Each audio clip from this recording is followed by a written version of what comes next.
దేవుని పరిశుద్ధ నామములో అందరికీ వందనములు. వాక్యమును ధ్యానించుకుందాం. యోవేలు గ్రంథము 2వ అధ్యాయము 12వ వచనము నుండి. ఇప్పుడైనను మీరు ఉపవాసముండి కన్నీరు విడిచచ్చు దుఃఖించుచు మనఃపూర్వకముగా తిరిగి నా యొద్దకు రండి. ఇదే యెహోవా వాక్కు.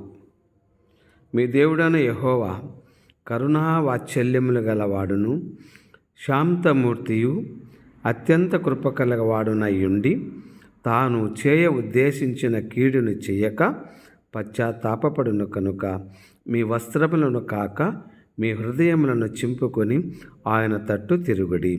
ఒకవేళ ఆయన మనస్సు త్రిప్పుకొని పశ్చాత్తాపపడి మీ దేవుడైన యెహోవాకు తగిన నైవేద్యమును పానార్పణమును మీకు దీవెనగా అనుగ్రహింపడు అని ఎవడు చెప్పగలడు? సియోనులో బాకా ఊదుడి, ఉపవాస దినము ప్రతిష్ఠించుడి, ప్రతిదినము నియమించి ప్రకటన చేయుడి.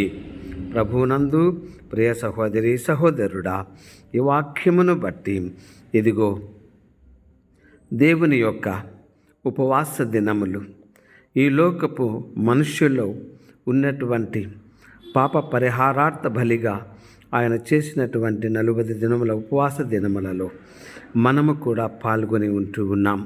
ఉపవాసముతో కన్నీటి ప్రార్థనలతో మన యొక్క తప్పు ఒప్పులను ఒప్పుకొని హృదయమును మనము ఇదిగో ఆయన వైపు త్రిప్పుకొనినట్లయితే ఆయన మనలను మన్నించే దేవుడుగా ఉన్నాడు.